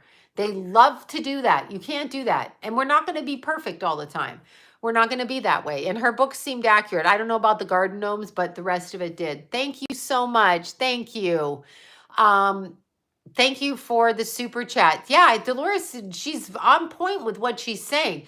Everybody has a viewpoint in the metaphysics. So Dolores Cannon is more of a metaphysician to me. She's well-versed on the topics of all of it. She's more that way in describing it rather than actually doing the day-to-day work. But she did do hypnosis and she learned how to do it that way, right? So, so let's see. I know nothing about Norm MacDonald. Yeah, she's a good Vedic astrologer. I'm not into the Vedic astrology, but I appreciate them doing that. Freemasons, my feelings are they're part of the beast system, the chaos car. I'm going to call them chaos causers from now on. So yeah, she invented the technique. Good for her. I'm like, there is something to be said with quantum healing. There is quantum healing. We do go through dimensions, which is what she's talking about. Retrieving soul particles. I believe, I'm not so well versed on that, but I believe it's my understanding of it. It is retrieving soul particles that are coming from other areas, right? So, retrieving them. Another one who's a super awesome metaphysician, but she's a numerologist, is Glennis McCants, the numbers lady. Her work is outstanding. Her work is outstanding. She's also been all over the media. Her numerology is spot on, and she's phenomenal. So there are people, regardless of what we look like, where we appear, all of those things. Let's see what you say about Tyler Henry. I heard from he's part, yeah. Well, he's part of them. Yeah, Neptune in a retrograde in a natal chart. Yeah, he's part of them. The reason that he's part of them, I do feel it was a lover's leap, how he got a show. And I was told by somebody who was wanting to handle him, they gave her the indoor to get the reading, and she described to me what happened and what he read. So my opinion of him is he's there. I mean, I'm hesitant to say that, though. He may have real ability too. What can I tell you? He may be doing that just to make his show a success, and it is a show, and he may also have ability. That's what I will say. So, yeah, well, what happens is when you're born, when you're talking about that, when you are born here on this planet of hell, I'm sorry, I keep saying in my readings when I'm recording them, yeah, Glynis is great. I mean, she's a phenomenal numerologist. She's pro. And she's been all over TV too, and she ain't bullshit and shit. She's spot on with what she did. Also a Leo, so there you go. Yeah, someone's biatch. Yeah, Tyler Henry, right. Someone's friend. Wink, wink, twink, twink, right? Okay, so anyhow, when I'm talking about quantum healing, what happens is when a person, this is just my understanding of my very limited understanding. When we are born here, first of all, we don't come down with our full energy, okay? We don't come down with it all. So a percentage of us comes into this physical vessel. Some of it is left behind. So in effect, if you were to die today, and you went across, no, yes, and you went across there and you died, your part of your, if you were if your husband or wife died, I've got to word it that way, and they died and crossed over, part of them still remains here, part of them remains there, part of them was there even though they were here, and vice versa. So when we have illnesses that come through our physical, through trauma, okay, when we work with trauma on the physical body, because the body holds and retains the trauma, a lot of those healings need to be vibrated up, and those fragments need to be thrown into a different level of energy in order to balance them out, so then they can then come back into the physical and work with our body's harmony. That's what illness is, basically. Illness is, I don't think Glynis is a man. I think she's a girl. I did a show with her way, way back, Psychic News. That's the one time that I met her in person. I know we have mutual friends, but I met her on that show. I was doing the astrology. No, I was psychic. It was Psychic News. And she was on the show briefly. Like, we're not talking I had Keith. So I was in the green room or out in the lobby breastfeeding. And John was with me because I had newborn Keith at the time. So I showed up with my little newborn, and that's what I did. And no, I haven't seen the Nowhere Man show. But anyway, Glynis was on the show doing her numerology. Like, she's quite proficient at it, and I don't think she's a man. But she could be. If you think she looks like it, that could be hormonal. David Icke, 100% straight on. David Icke, 100% straight on. But anyway, when you're looking at needing to heal the physical body, part of your energy has been thrown out, okay? So it's distended from your aura, from your physical, from your spiritual, from your emotional. It has to be brought back into alignment, and the body has to be raised up. So in other words, your energetic strength has to be raised up. That is what quantum healing is, I feel. David Icke is fucking, He's spot on. I mean, you may think he's a quackadoodle, and that's fine. He sounds like a quackadoodle. However, he's accurate in what he's saying. What he's saying is a fucking accurate. It's accurate. So there. Yeah. I have no opinion of Betty White. I didn't like her. That's my opinion. Do I know her? No. Do I have anything really to say about her? No. But David Icke is spot on. I mean, he's spot on since the 80s. He's been saying this shit since the 80s straight up. And everybody thought it was a shtick. You know, it was the coast to coast, the you know, what the alien people say. Straight up accurate is what he is. And they took him off the internet. It's like they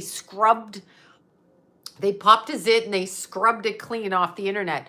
They do not want you to understand what's going on. I don't like Adam Levine either. That's all I can tell you. But they want to get rid of people. That's what they're doing. It's called censorship. Happened in World War II. He's accurate. He's accurate. I don't know much about Teal Swan. I know that she says she came from an SRA family, satanic ritual abuse, and I have no reason to doubt her. She has a strange effect when she's talking. She's not accurate with what she's saying. She's accurate, so that's what I have to just say. She's accurate at what she's saying.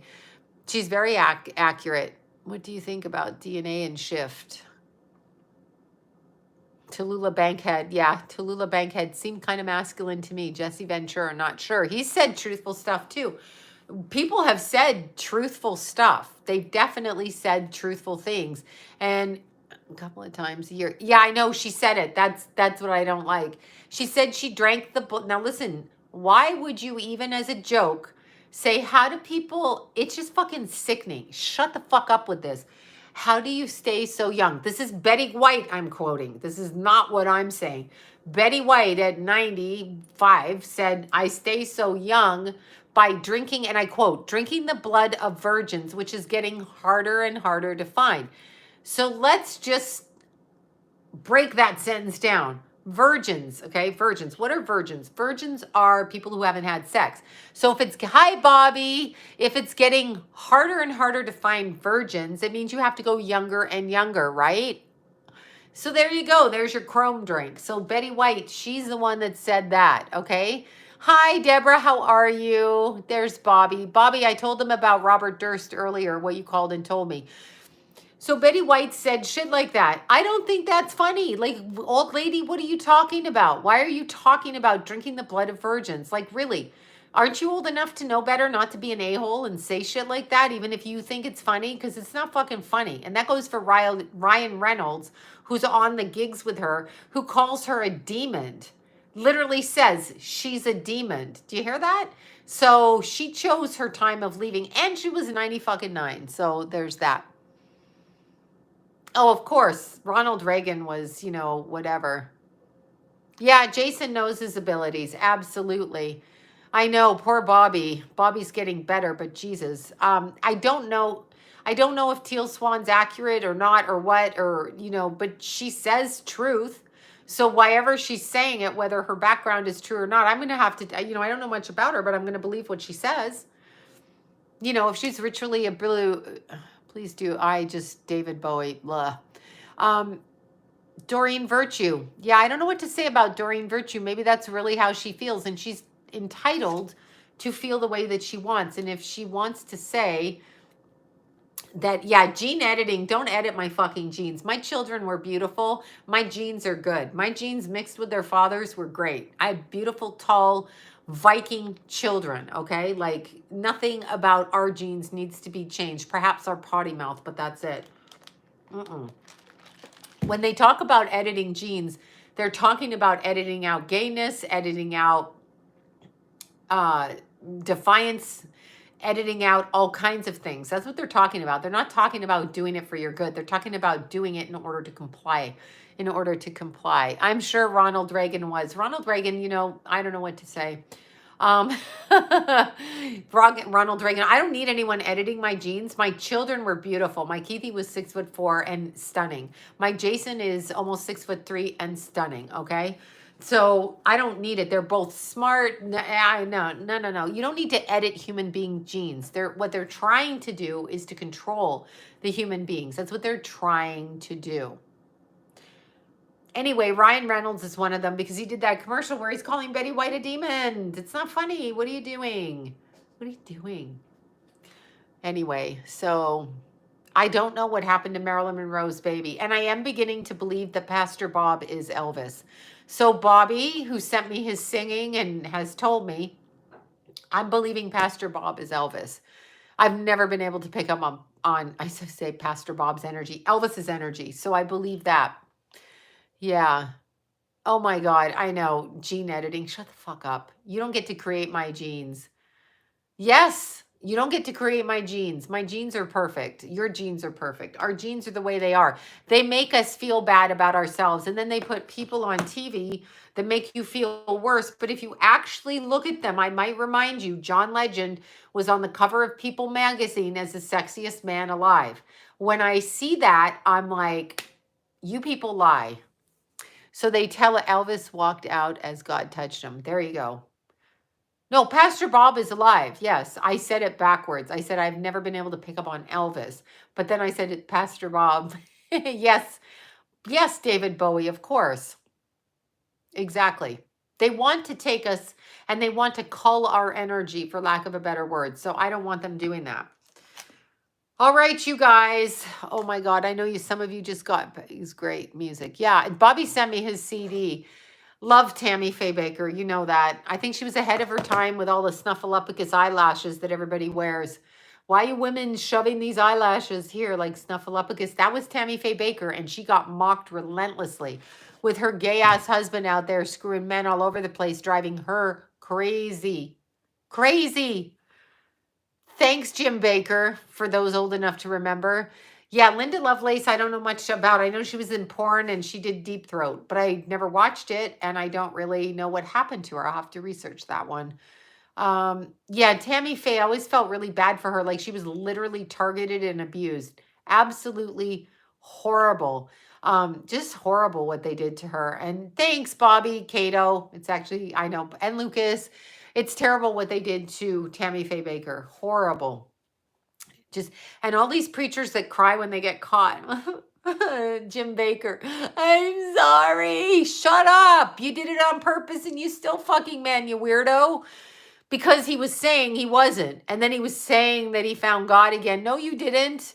You just lying about that. Jim Baker, liar. I don't even know if he's alive. Yeah, Tammy Faye, unfortunate. Oh my God. The AB guy, that guy, you know, someone ought to punch him in the face. Like there's just understand what he said on the media. I just have to bring this up. Alec with 6 children and Hilara, his wife, or Hulara, whatever her name is, the mother of said 6 children, poor women. That guy, what he said, he doesn't feel any guilt. Thank you. Yes, I have watched Out of Shadows. Thank you so much for the super chats, you guys. That guy, what he said, he feels no guilt and he feels nothing. He is exactly like the Bob Saget roast. They think it's funny. And they think, no, he's not crazy. AB is not crazy. He's not crazy. What he is a narcissist. Like those people, hi, Ashley, love, mwah. What he is he needs to be punched right in the face. He does. He needs to be, his children need to be removed from the home because if he didn't pull the trigger, cock the trigger back, if he had nothing to do with it and feels no remorse, his children better watch out because it's an accident waiting to happen in there. Absolutely freaking disgusting. Mwah. Disgusting. He needs to be punched right out, right in the fucking face. No excuse, like in fact, to interview that, not to say to them, really, you don't feel any guilt. They question everything else and insert their opinions, these newscasters, into every other single newscast, unlike Walter Cronkite, who was like so serious reading his paper until he said the N-word out loud and then he got booted out and murdered or whatever, died of old age. The newscasters, we're reporting our news like this. Oh no, when they interview good old boy Alec, they just listen to him with the garbage that comes out of his mouth. You should feel guilty. If you don't, you're a sociopath. And same with the people that are talking, on the roast to Bob Saget talking about the rape and murder of a girl in 1990. Someone should check that the fuck out. Thank you, Eric, for that. Thank you. Someone should check that out. And talking about, you know, the children on the show swallowing at the time that they were doing the show, which means they were minor children under the age of 12. And that perhaps is why they didn't do the reboot, whatever they call it. So I don't know. And they're going to all say he's nice. I'm just going to say, listen to that roast. Just listen to that. And don't, they're all evil to even have that come out of their mouths as a joke. If it's true, it's one thing. But if it's a joke, it's a real fucking problem. We have a real problem. And that's why they are distracting us with this nonsense in your arm. That's what they're doing. It's disgusting. Disgusting. Like it should not be allowed. And every single one of those people on that roast should lose a job right now because they spoke that then. Don't speak that. And it's not funny. Yeah, Jimmy Swaggart, right? He probably put like onion drops in his eyes so that he could cry like a baby. Cry. Yeah, okay, Jimmy Swaggart, you lying sack of crap. Yeah, it's a real problem what's going on in society. But you see that I can't have. May God have mercy on his soul for even being connected to people who thought that he did those things under the guise of a joke, which is what a narcissist does. A narcissist calls you names to your face and says, oh, I was kidding. Oh, I never said that. Oh, I was kidding. Yeah, okay, you're a narcissist and you're gaslighting. Those people are going to say it's a joke. I want you to ask every single one of those actors that stood up and called him a pedophile, basically, and whatever else they called him, and then labeled him America's dad. Don't you see what the networks did? They're implying to you that all dads rape their kids. That's what I'm taking away from that. And it does happen a lot, but that's what I'm taking that away. That's what I'm taking away with that, okay? He's not America's dad after that roast. That's a real problem. And then out of his own mouth came the words, I'm engaged. I've known her for 7 years. I met her, I've known her for 7 years. We're engaged. She's only 7. I guess that's illegal. Whatever he said, go look up that.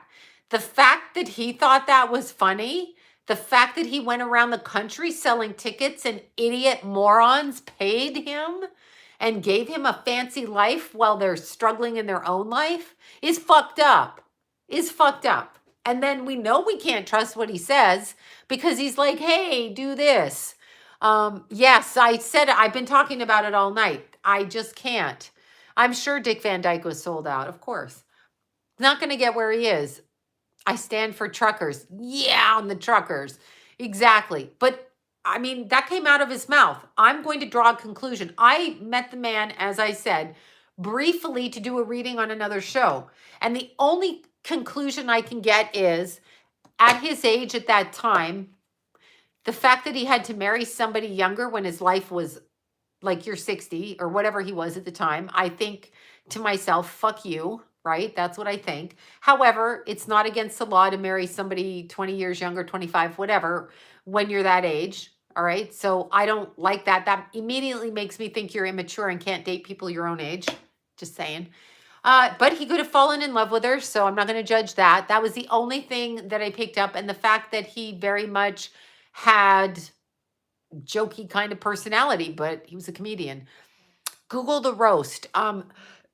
Google Bob Saget roast. Bob Saget, right? And then Gilbert Godfrey. I was going to call him Albert Godfrey. I was going to make up a whole bunch. So let's look and see. I'm going to Google this right now. Bob Saget roast. Gilbert Godfrey. So I'll just let you maybe hear it. I think there might be, okay, roast. Yeah. Yeah. Here's Gilbert Godfrey's comment after Bob Saget died. I thought it was a sick joke. Gilbert Godfrey on Bob Saget's unexpected death. But yet you opened his roast saying, said for you to be, I don't fucking come kill me. Hear me clearly. Don't tell me to be careful. You be fucking careful. Okay. If you kill me, you put me out of my misery on earth. Don't ever say that to me. Don't tell me people telling me to warn. You fucking be careful. I'm going to speak about this because they're hurting children, period. So get out of my face with the be careful. You be fucking careful. You get out of my face. And if you think you want to come kill me, then do it. Do it, bitch. Do it. Whoever said that and whoever's threatening, that's passive aggressive. Don't do it again or get off my channel. Don't fucking say it. It pisses me off. I just, oh my God, whatever. I don't care if you kill me. My son's dead. Hear me clearly.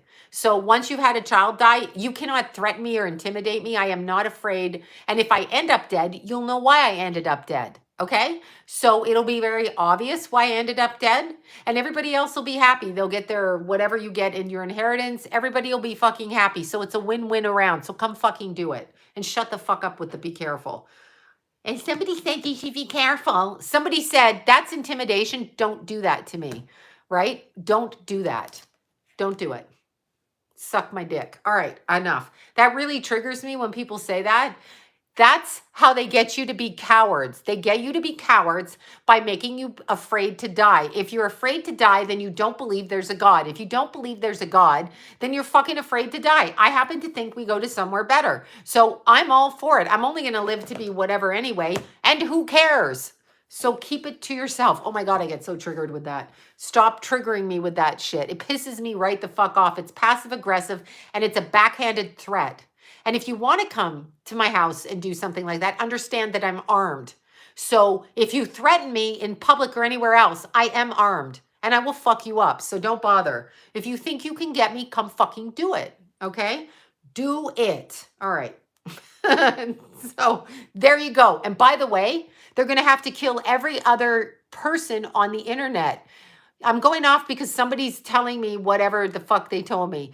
I'm going off. I mean, if you're going to kill somebody, you're going to have to kill the people that did that roast because they're the ones accusing him of raping and killing a girl. So Gilbert, just my battery. Gilbert Godfrey is the one that said his friend raped and murdered somebody in 1990, allegedly after, but if they know of it, they should go to the police. That's a threat on his friend right then and there. Why isn't that guy being talked to? Why is that on the roast? Why is that okay?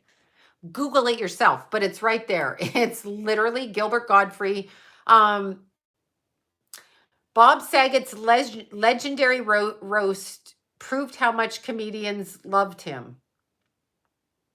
Full House to the NSFW comedy, Bob Saget's best career moments. And he's laughing his ass off. So let's just listen to this for a second. I'm disgusted by it. If you people think it's funny, then get off my channel because you're a bunch of weirdos too, whoever thinks it's funny. Go Google it. You will see it. Yeah. No, I'm sorry. I flip out on that because when you tell me to be careful, that's like a parent telling a child, be careful or you're going to get smacked. It's an intimidation threat. I don't need to be threatened on my own channel. And you're not going to threaten me. You're not going to threaten me because I'm not afraid of you. I'm not afraid of anybody. All right. I'm really not. My son's already dead. So what are you going to do? Kill the rest of us? We'll all be together. We're not afraid. So go ahead and do what you got to do. I can't find that. Let's go to YouTube. Let's go to YouTube and look at that. Okay. Bob Saget roast. Bob Saget. Yeah. Roast there. It's there. Bob Saget raped and killed a girl in 1990. Okay. It's all over the internet. So they're going to have to kill that way. Okay. No, I'm not crazy. Somebody threatened to hurt my child if I didn't shut my mouth before my son died. So I've had that threat. I got death threats. They told me they were going to do that. So when you say shit like that, I'm used to it. Okay. So I'm used to it. Stop doing that. It was said to me. I received emails and I received shit like that. All right. So stop that. And it's backhanded when you tell someone to be careful. You're not my mother. You're not my parent. You're not my day-to-day life. So remember that. And you know what you fucking said. So, yeah. I mean, yeah, just keep talking and whatever. But here, let's listen to this. Hold on. Let me turn this up. I'm not going to put the picture up. Hold on. Why should we pick Bob Saget, who raped and killed a girl in 1990? Well, first of all, it's not true. It's not true that Bob Saget raped and killed a girl in 1990. How do you make an ass hurt? The Olsen twins say, well, Bob Saget hands you a chocolate milk that he just made, and you wake up 3 hours later, lying on your stomach. What a tough gig that must have been, huh? His entire job consisted of saying, take a look at this, which is what he used to say to Mary-Kate Olsen in her dressing room. Why is that funny? Why is that funny? Go Google it. And if you're going to tell people to be careful, yeah, lying on your stomach, sodomy, right? Drugging the chocolate milk. So if you're, and he's laughing, you got to watch it. I'm not going to show it because I don't want to be censored. But that's the roast that Hollywood decided to give this man. Right?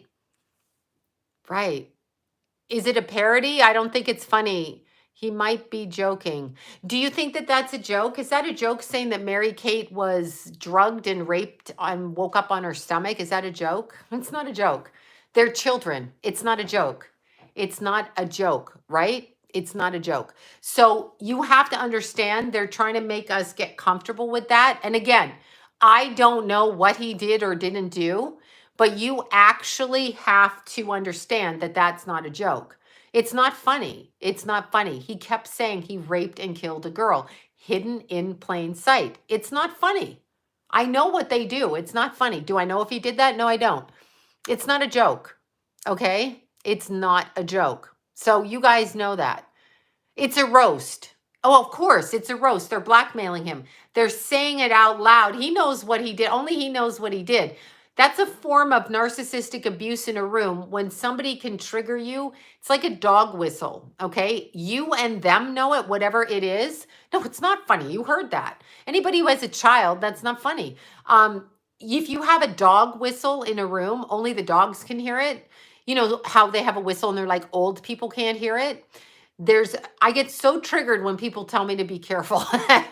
And then now I'm going to get called crazy. But no. Anyway, it's hiding in plain sight. So it's a dog whistle between people. So the people that put up that roast are aware of something and they are speaking it, whether it's fully true like that or not true like that. But they are speaking things like that he knows and they know, and maybe I don't know, and maybe you don't know. So, but if I was listening to that, I would have got up and walked away. If I was in the audience, I would be like, yeah, I'm not crazy. I just don't like being threatened. I'm not saying she was, but whoever said it probably was. But, and he's laughing the loudest. Guilty of something. Like, why are you saying that? Why are we not investigating that? And I realized this man passed away, and so it's very sad it's coming up, but that's the legacy he left. So that is not something I made up in my head. That is on the internet. So he did that. There you go. Yeah. So, okay. So I would have left I can't imagine sitting there. I would have looked at my husband. We would have looked at each other and left. It's like, what is that? I think she's asleep in the bedroom.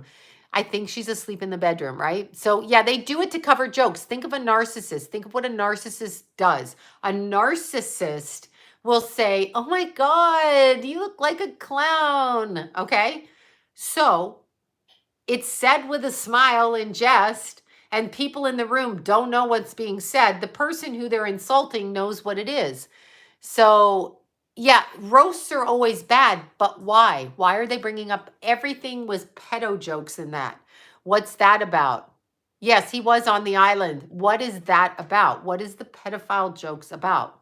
Like roasts are bad. Like, you know, I can see a roast where they comment on someone's appearance, but still, even if it's a roast, why don't they roast it in a slightly wrong way, but not a completely perverted and perverse way? Two sins right there, murder and pedophilia. That's how we're opening the roast? Like what? Wait, what? It's not funny. Yeah, I know it was a humiliation ritual. That's what I said before. I know it was a humiliation ritual. Absolutely. Okay.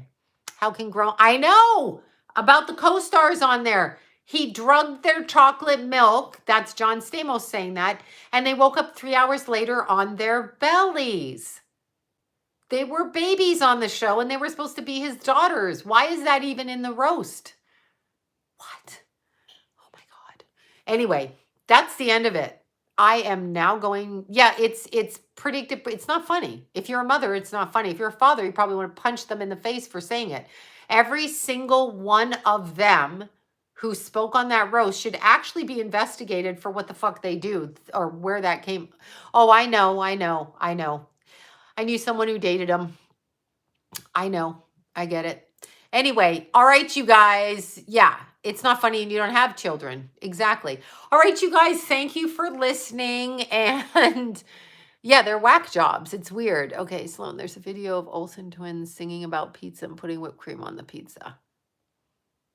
I'm sure they're involved, but they were victimized as small baby girls. Yes, he is an alcoholic. I know somebody who dated him. I'm going to keep saying that. I heard all about it a long time ago. I knew a few people who dated him.